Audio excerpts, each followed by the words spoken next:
Ah, there you are. Pull up a chair by the fireside. I'm going to tell you a story, but it's not for the faint of heart. My name is Julia Norton, and you're listening to Dark and Twisty Tales, a weekly telling of the lesser-known and more grisly folk stories and fairy tales. Are you sitting comfortably? Then I shall begin. The Singing Bone.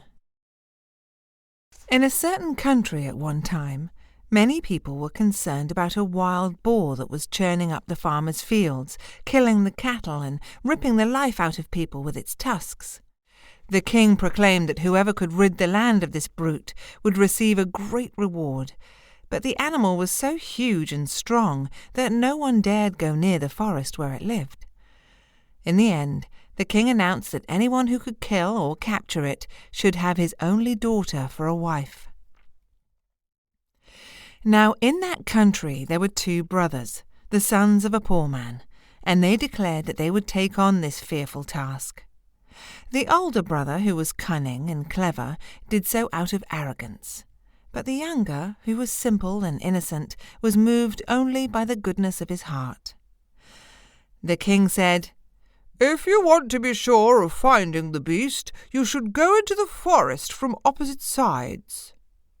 Taking his advice, the older brother entered the forest from the west, and the younger brother from the east. The younger had not walked for very long when a little man appeared on the path, carrying a black spear. He said, "I'm going to give you this spear because you've got an innocent heart. You can use it to kill the wild boar, and you can be sure it'll work. It won't do any harm to you." The younger brother thanked the little man and walked further into the forest, carrying the spear on his shoulder. And quite soon he came across the great beast itself. It charged at him, but he held the spear firmly, and in its blind rage the boar ran right onto the spear with such force that the spear point cut its heart in two. The young man hauled the monster up onto his back and set off, intending to take it to the king.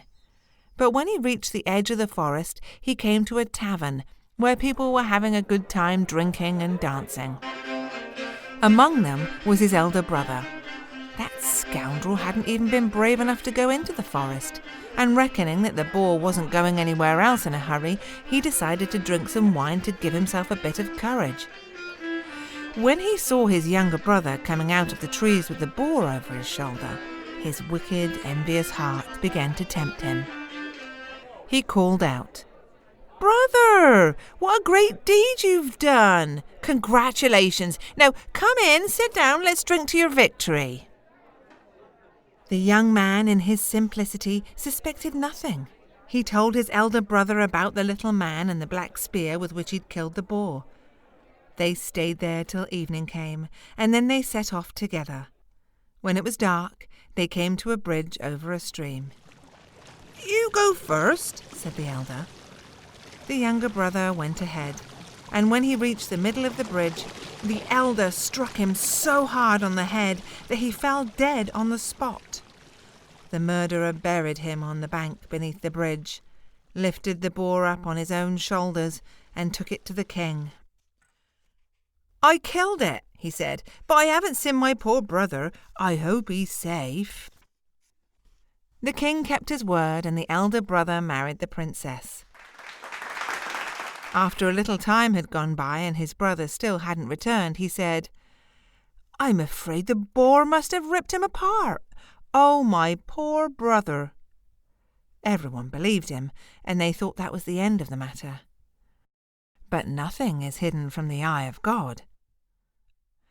After many years, a shepherd was driving his sheep across the bridge when he saw something glinting white down on the bank below. He thought he might be able to do something with it, and he went down to pick it up, finding a snow-white bone, which he took home and carved into a mouthpiece for his horn. But to his amazement, when he blew into it, the bone began to sing by itself. "Shepherd, blow your horn and play me let my voice be heard once more. Since my brother chose to slay me, bury me and steal the boar. He did this vile and cruel thing to wed the daughter of the king. "What a wonderful mouthpiece," said the shepherd. "It makes my horn sing all by itself. I must take it to the king." When he brought it to the king, the horn began to sing again, just as before. "Shepherd, blow your horn and play me.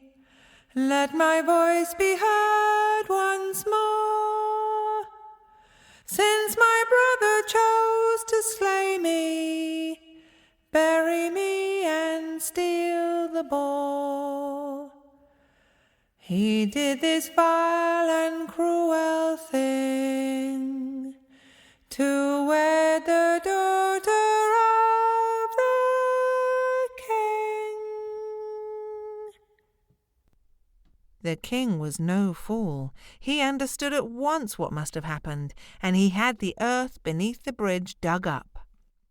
The whole skeleton of the dead man was lying there, all but one bone. The wicked brother couldn't deny it. By order of the king, he was sewn into a sack and drowned in the same stream beside which his brother's body had been lying. As for the younger brother, his bones were laid to rest in a beautiful grave in the churchyard. "Shepherd, blow your horn and play me. Let my voice be heard once more. Since my brother chose to slay me, bury me and steal the boar. He did this vile and cruel thing to wed the daughter of the king." Thank you for listening to Dark and Twisty Tales. If you liked what you heard, please subscribe on iTunes, rate, review, and share with all your friends. You can also get more information about me, Julia Norton, at julianorton.com. So, until the next time, bye.